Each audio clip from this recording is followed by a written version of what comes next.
Aujourd'hui, on est là pour le live numéro 4 d'Epsilon. L'objectif aujourd'hui, c'est de parler du numérique responsable et de comment ça se décline au sein de notre activité. Ce live, il fait vraiment suite au précédent live qu'avait animé Franck, dont le titre était Pourquoi Epsilon, dans lequel Franck raconte un peu toute notre histoire, notre raison d'être et où nous en sommes aujourd'hui. Et dans notre cœur d'activité, ça se décline directement par des bonnes pratiques autour du numérique responsable. Du coup, aujourd'hui, on va faire une session. Je vais essayer d'être aussi collaboratif que possible. Donc, je vais vous demander de jouer le jeu. Vous allez voir, ça va être cool, je pense. On va évoquer et aborder des sujets qui sont systémiques. Et après, à chaque fois, j'essaierai de décliner pour chacun d'eux ce qu'on fait concrètement dans notre quotidien chez Epsilon. Voilà, du coup, je vais couper ma caméra pour la suite du call. Je la rallumerai à la fin. On est là pour à peu près une demi-heure, je pense. Et pour ceux qui voudront rester pour discuter un peu, moi je resterai disponible aussi après ce call. Donc le numérique responsable, on va revenir un peu à la source du sujet. Ça, c'est une définition qui vient de la mission interministérielle sur le numérique responsable. En gros, c'est une démarche qui vise à améliorer l'empreinte écologique et sociale du numérique. Et derrière cette démarche de numérique responsable, il se cache un peu deux choses qui sont importantes et dont on a presque tous entendu parler. C'est-à-dire le Green IT, c'est comment rendre plus vert et comment réduire l'empreinte environnementale de l'IT. Et l'IT for Green, c'est-à-dire comment mettre le service numérique au service de l'amélioration et des enjeux sociaux et écologiques. On parle beaucoup d'écologie quand on parle de numérique responsable. Je vais essayer aujourd'hui de vraiment étendre le sujet aussi aux aspects sociaux qui sont très importants. Et donc du coup, pour continuer, on va commencer par la partie écologique. Et je vous invite tous à vous connecter sur Kahoot, qui est une plateforme de jeux interactifs. Et du coup, la première question que je vais vous poser, c'est quelle est la quantité de ressources qui est nécessaire pour fabriquer un ordinateur de 2 kg. Normalement, on devrait avoir pas mal de bonnes réponses.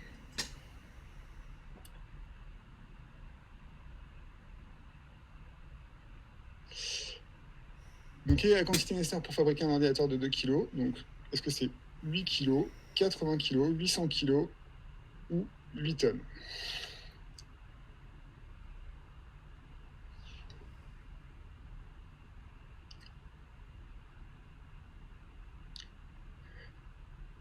Bim, presque que des bonnes réponses. Trop bien. Donc là, il y a le classement qui s'affiche. Et Seb a pris la tête du classement. Qu'est-ce que ça veut dire? Du coup, quand on fabrique un ordinateur de 2 kg, on considère en fait qu'il faut extraire 800 kg de ressources pour le fabriquer. Il y a un quart de ces ressources qui sont des énergies fossiles, qui sont nécessaires pour produire l'énergie requise à la fabrication de ces équipements, et des minéraux, 600 kg de minerais exactement, pour récupérer des métaux rares et des métaux précieux qui sont nécessaires à la fabrication des composants. Ce qui est hyper important à avoir en tête, c'est qu'en fait, pour un smartphone, c'est le même ordre de grandeur. Et du coup, comme il y a énormément d'équipements qui sont en circulation dans le monde, on a une pression sur la consommation de ressources qui est majeure. Et du coup, c'est un des impacts les plus importants. Et là, enfin, un des points importants aussi qui est lié à l'extraction des ressources, c'est toutes les pollutions qui sont associées, puisqu'il faut extraire ces ressources. On utilise, donc on extrait notre terre, c'est-à-dire qu'on écorche la terre, on détruit les habitats naturels, on pollue, puisqu'on utilise des produits chimiques pour pouvoir récupérer les métaux rares dans les quantités considérables de minerais qu'on extrait. Et on utilise aussi beaucoup d'eau pour nettoyer ces minerais. Et du coup, ça a des conséquences directes sur l'environnement local, la pollution des sols et le stress hydrique des régions où l'on extrait ces minerais.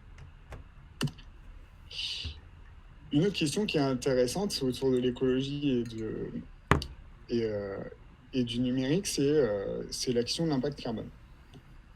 Du coup, la question là, elle se situe si on considère que le numérique c'était un pays et qu'on considère son empreinte carbone, selon vous, le ou lesquels de ces pays émettent plus que le numérique? Donc la France, la Russie, l'Allemagne et le Japon. C'est une question à réponse multiple possible.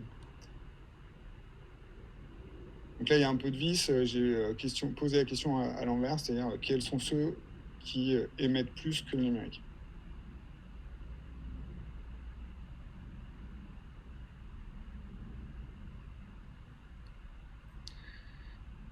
Pas mal.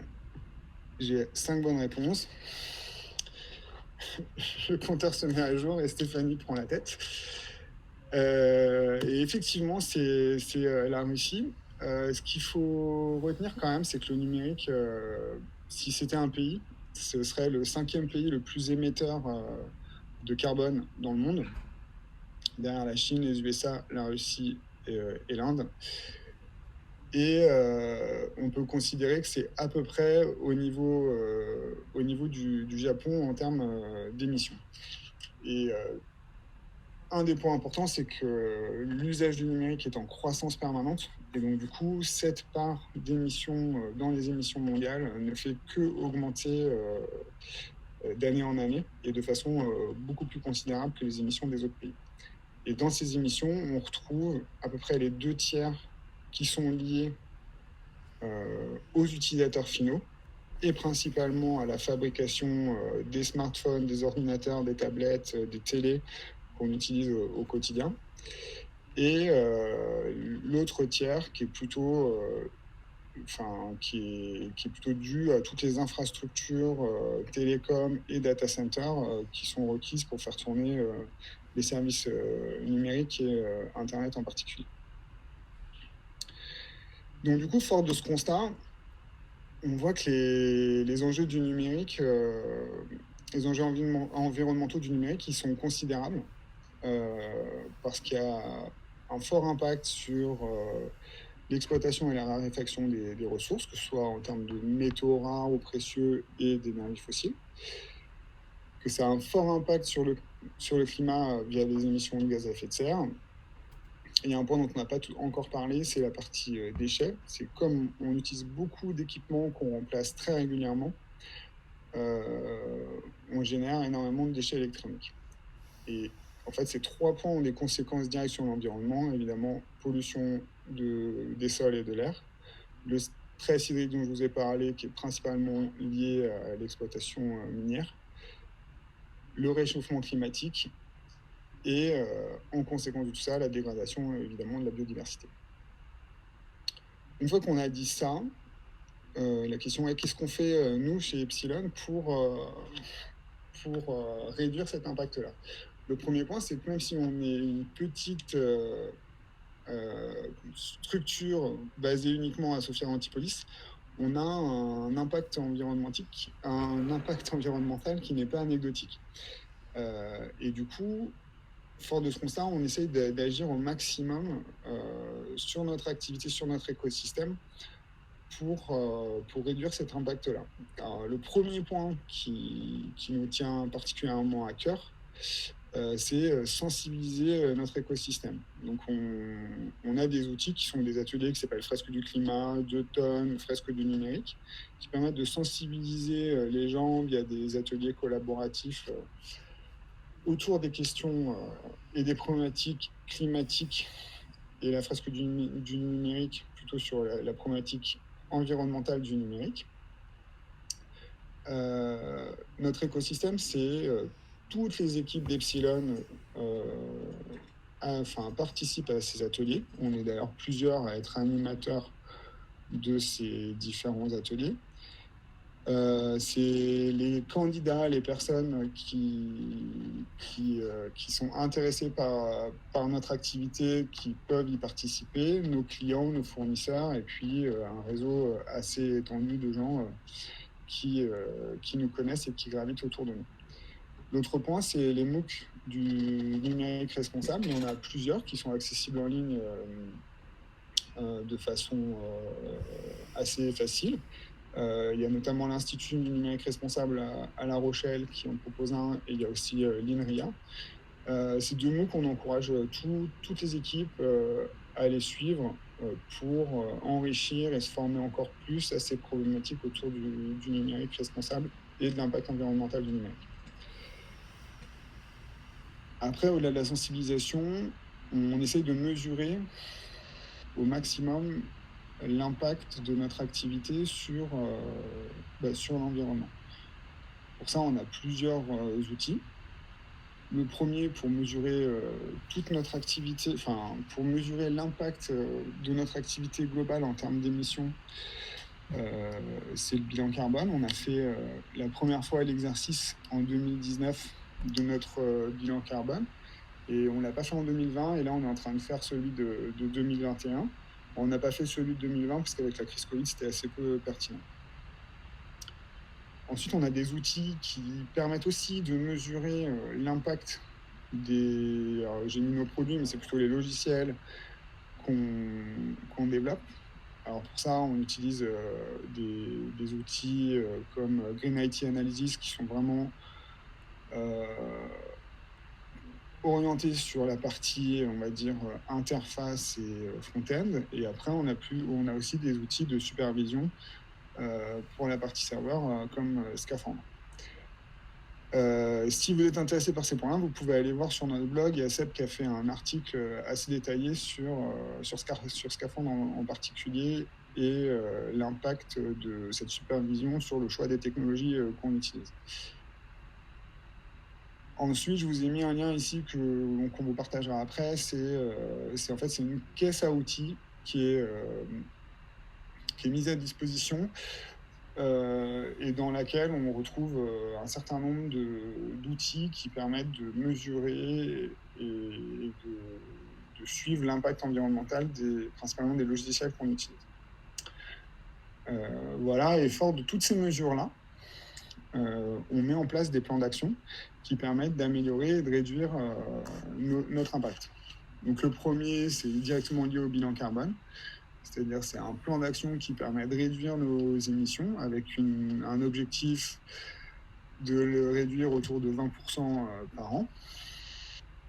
La première année, on avait fait un bilan carbone à minima dans lequel on avait surtout identifié que les principaux facteurs d'émission pour notre activité étaient liés au trajet domicile-travail et au trajet au déplacement professionnel.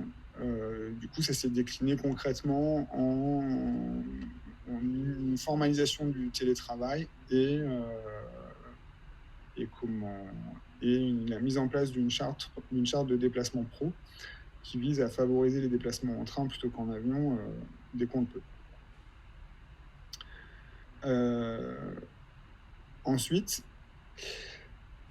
on optimise aussi la gestion de nos équipements. Donc ça a un impact moindre, mais c'est quelque chose qui est ancré chez nous, c'est-à-dire que tous les équipements qu'on utilise sont quasi systématiquement achetés reconditionnés.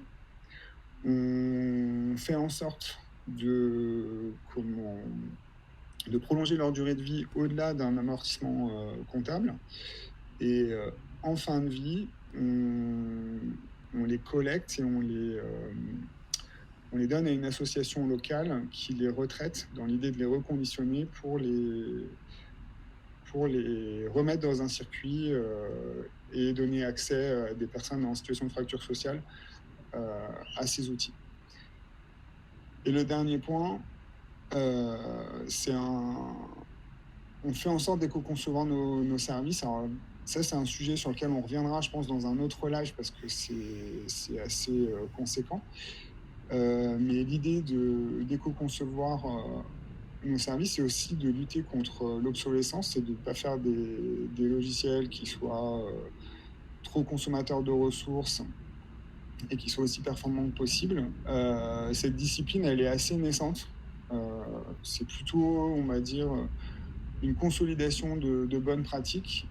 Mais vous pouvez aller sur notre site et vous trouverez le livre blanc sur l'éco-conception qu'on avait fait il y a 18 mois et dans lequel on partage un certain nombre de bonnes pratiques qu'on met en œuvre dans nos développements.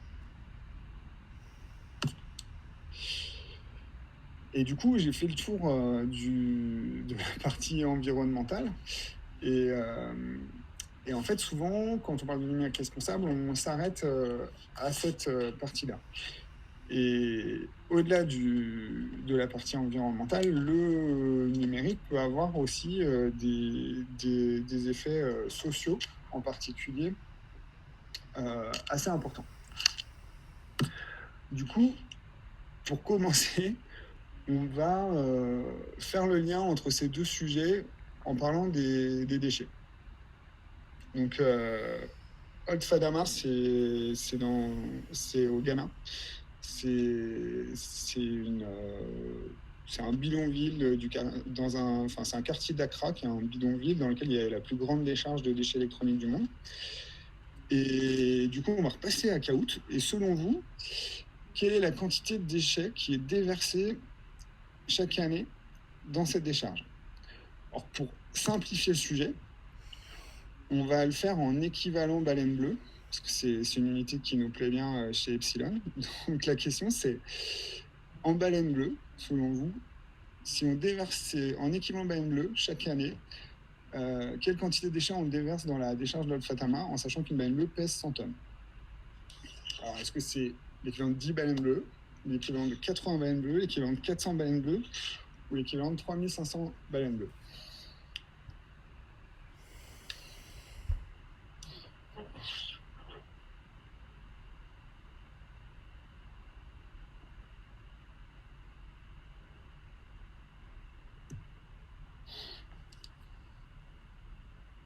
Pas mal.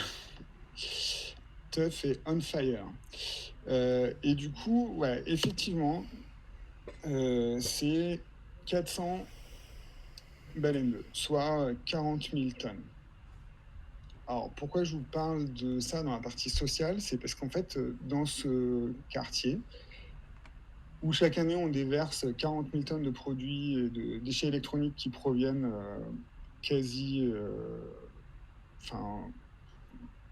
uniquement quasiment d'Europe et des États-Unis. Il y a 40 000 personnes qui y vivent et qui essayent d'extraire de ces déchets les résidus de métaux rares et de métaux précieux qu'il y a sur les puces électroniques des vieux équipements. Donc ils travaillent dans des conditions qui sont absolument catastrophiques. Il y a des enfants qui travaillent dans cette décharge, ils vivent à même la décharge, et ce serait un des endroits les plus pollués du monde à cause des fumées qui sont liées à l'incinération de certains déchets pour extraire des métaux et à tous les produits polluants qui s'imprègnent dans le sol et qui vont directement dans le fleuve dans lequel les personnes se lavent et récupèrent l'eau qu'ils boivent. Voilà. Et du coup, ça pose une vraie question sur l'impact social à l'autre bout du monde de nos pratiques et de nos usages du numérique, puisqu'en fait, quand on jette un smartphone, Bah, il y a toutes les chances pour qu'ils finissent au Ghana et qu'ils soient, enfin, qu'un enfant puisse tenter de le reconditionner. Et on a ce même type de pratique sur certains centres d'extraction de minerais, et en particulier au Congo pour les mines de cobalt. Et du coup, je continue. Je vais vous poser une autre question. La question là, elle est plutôt sur nos usages. Et la question, c'est imaginons que je passe chaque jour 2h15 devant un écran pour mes loisirs. Selon vous, qui suis-je? Est-ce que je suis un enfant de moins de 6 ans? Est-ce que je suis un adolescent qui a entre 13 et 19 ans? Ou est-ce que je suis une retraitée de plus de 60 ans? Ou est-ce que je suis un Amish?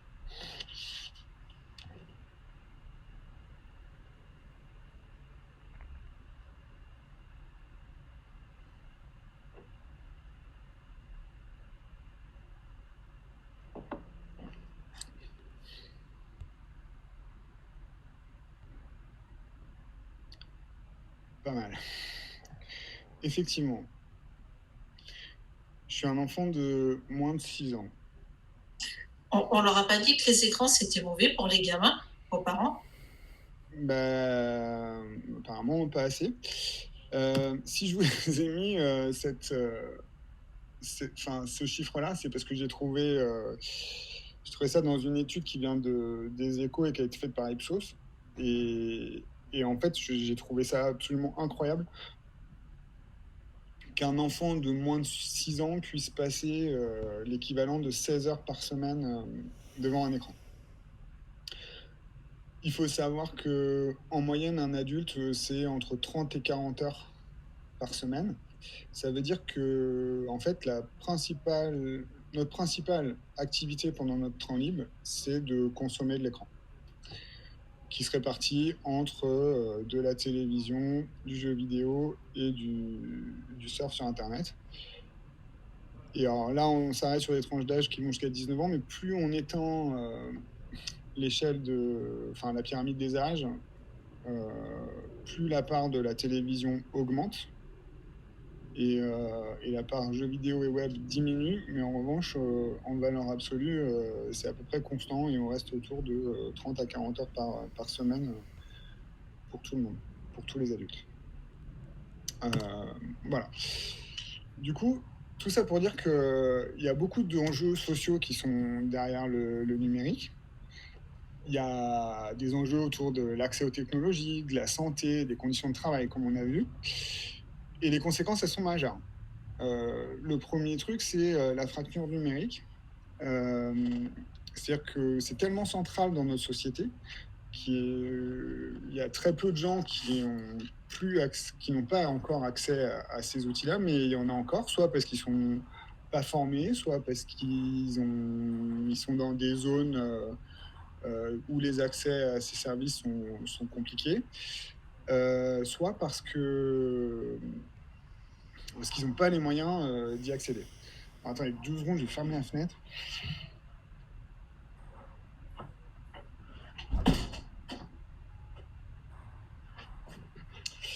Ouais, excusez-moi. Et donc, du coup, ce premier point est assez majeur. Ensuite, il y a la santé, en particulier la santé mentale, et ça, on l'a vu à travers le temps d'usage des écrans. Et plus on est confronté aux écrans jeunes, plus on a des risques d'avoir des troubles de la concentration, de développer de l'anxiété, de la dépression ou d'addiction à certains usages comme les jeux vidéo, les paris en ligne, par exemple.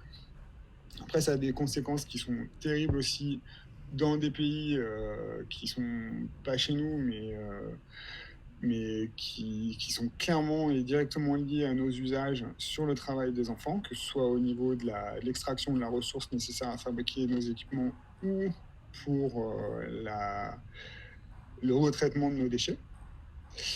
Et tout ça, ça pose une question sur l'émergence de tensions géopolitiques à venir ou qui existent déjà et qui sont principalement liées à la raréfaction des ressources. On sait par exemple que la Chine détient la quasi-totalité des ressources de lithium, que le Congo a quasiment toutes les ressources de cobalt et forcément ça crée des tensions et des jeux diplomatiques majeurs. Et en plus de tout ça, on ne peut pas compter sur le progrès et l'innovation pour résoudre tous ces problèmes. C'est largement insuffisant parce qu'en fait, l'innovation a des effets aussi négatifs. Le premier, c'est l'accélération des nouveaux usages. Ça veut dire qu'en fait, on crée des besoins en développant des nouvelles technologies, comme par exemple le métaverse, dont l'utilité peut être carrément discutable. Et de la même façon, sur les effets rebonds, où on a tous entendu beaucoup parler de la 5G, on empile des technologies les unes sur les autres. Et donc, du coup, même si certaines pourraient avoir la vertu d'être moins consommatrices de ressources, moins consommatrices d'énergie, comme on les empile par-dessus des technos existantes et qu'on a accès à des nouveaux usages grâce à ces technos-là, il y a un effet rebond qui fait qu'en fait, nos usages ne font qu'augmenter et ne diminuent jamais. Et en plus, ça nous encourage à changer d'équipement, etc. Et donc, fort de de tous ces constats, on s'est demandé chez nous qu'est-ce qu'on pouvait faire. Alors, le premier truc, c'est, comme tout à l'heure, on est toujours dans la sensibilisation et l'incarnation. On a modifié nos statuts en fin d'année dernière pour devenir une entreprise à mission. Ça veut dire que dans nos statuts, notre raison d'être est affichée. Je vais y revenir. Et surtout qu'il y a un comité de mission qui est constitué de salariés et de personnes externes à l'entreprise qui se réunit plusieurs fois par an pour nous aider à piloter et à s'assurer que ce qu'on fait dans l'entreprise est bien conforme à cette raison d'être. Ensuite, on a un peu systématisé le parcours d'intégration des nouvelles personnes dans nos équipes via ce dont je parlais tout à l'heure, les ateliers de sensibilisation et les formations comme les MOOC. Et après, au-delà de ça, on essaye d'étendre à notre réseau toutes ces problématiques-là. Alors évidemment au quotidien avec nos clients, leur partageant ce qu'on fait, mais aussi en partageant les bonnes pratiques autour de l'éco-conception et l'accessibilité que vous pouvez trouver sur notre site web. Et pour lesquels je pense qu'on fera des lives dédiés, parce que c'est deux sujets qui sont très importants et assez riches aussi. Et ensuite, on essaye de s'évaluer en continu. Alors ça passe par exemple, le label numérique responsable. On est en train de se faire certifier. C'est quelque chose d'assez formel et qui nous oblige à s'assurer que nos pratiques sont vertueuses dans un cadre un peu standardisé. Et du coup, ça nous fait nous améliorer pour atteindre les objectifs du label NR. On met en place aussi des indicateurs sociaux dans l'entreprise. Donc on mesure grâce à des indicateurs, on mesure que on a bien une égalité des genres, qu'on a une équité salariale, qu'on a un taux d'engagement qu'on a un engagement qui est important. Et d'ici la fin de l'année, on souhaite mettre en place un système de triple comptabilité qui nous permettra de piloter l'activité, pas uniquement via le prisme financier, mais aussi en considérant notre impact social et notre impact environnemental.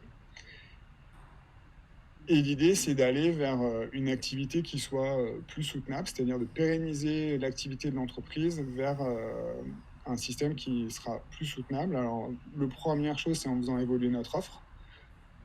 Aujourd'hui, on déploie les ateliers de sensibilisation dans des contextes professionnels.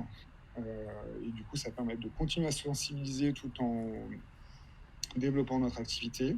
On fait des bilans carbone pour des entreprises qui sont dans le secteur de l'IT, puisqu'on on est certifié pour faire des bilans carbone et on a l'expertise de l'IT. Donc, fort de cette combinaison-là, on arrive à déployer des bilans carbone dans ce genre de société.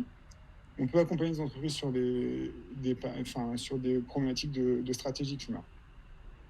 Après, sur notre cœur métier, on s'assure et on fait en sorte que les produits et les services qu'on développe respectent les bonnes pratiques d'éco-conception qu'on s'est fixées et aussi les bonnes pratiques d'accessibilité des interfaces. L'idée de tout ça, c'est de lutter contre l'obsolescence des équipements, évidemment, et les fractures numériques. Et d'ici fin d'année aussi, l'objectif, c'est de commencer à mettre le pied à l'étrier sur le développement de propres solutions, dont un des enjeux est principalement pour nous la mesure dynamique de nos indicateurs sociaux.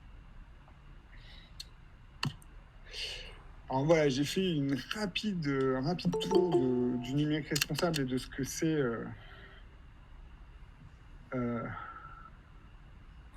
pour nous. Alors j'ai accepté quelqu'un, mais je crois que c'est la fin. Ouais, j'ai fait un rapide tour du numérique responsable et comment ça se décline chez nous. Pour synthétiser tout ça, l'idée c'est de dire que même si intuitivement le numérique paraît dématérialisé, c'est une industrie qui a un impact considérable socialement et écologiquement. Parce qu'en fait, on est tous usagers du numérique et les usages ne font que augmenter pour tout le monde. Et du coup, nous, on est convaincus que on doit faire notre part. Et parce qu'on est un acteur du secteur et parce qu'on est conscient de tous les enjeux qui se cachent derrière notre activité. Et du coup, la principale chose qu'on a faite, au-delà de tout ce que j'ai décrit, c'est d'imprégner ça dans notre quotidien à travers notre activité, c'est-à-dire en continuant à faire ce qu'on sait faire, mais de façon plus raisonnable et plus qualitative, en suivant des principes d'éco-conception, d'accessibilité, en le mesurant, donc en le pilotant correctement via des indicateurs sociaux, notre bilan carbone, etc. Et via la gouvernance qui se décline principalement par ce qu'on incarne via la société à mission. Et du coup, en conclusion, ici, j'ai mis notre raison d'être qui est inscrit dans nos statuts et qui est de mettre le numérique et notre influence au service de la transition sociale, économique et écologique. Du coup, voilà, j'ai fait le tour. Je vais avoir une dernière question à vous poser, mais avant de vous poser la dernière question, je voulais savoir si vous aviez des questions. Vous pouvez ouvrir vos micros. Moi, perso, pas de questions. Merci. Et poser vos questions. Je t'en prie. Je vais rallumer ma cam. Je vais faire moins peur. Tu as été très clair. Merci. Oh, on a perdu des gens en route, je crois. Oui, Olivier, il a mis un message. Il t'a remercié et il devait nous quitter. Ah, ok. Super. C'est pas de questions. Je vais juste revenir sur le questionnaire où que Seb a gagné. Voilà. Donc Seb, tu as gagné le droit d'assister à une fresque du numérique. C'était le lot. Trop bien, il l'a déjà eu hier. Comme ça, c'est fait, c'est super. Et du coup, je vais vous demander un dernier truc sur Kahoot. C'est de... Normalement, là, je vous ai envoyé un petit questionnaire qui vous demande vos avis sur Kahoot. Et je veux bien que vous me fassiez un dernier feedback avant que je vous laisse tranquille. Bon, merci à tous en tout cas, et pour ces super avis, c'est trop cool. Et si vous avez une question, il est encore temps, et sinon, je vais me déconnecter. Merci à toi. Enfin, pour ma part, pas de questions, mais c'était très cool. Le format et tout, c'était très cool. Merci. Merci à tous. Merci. Merci. Merci beaucoup. Merci. Passez une bonne journée. Salut à tous. Salut, bonne journée. Merci. Salut.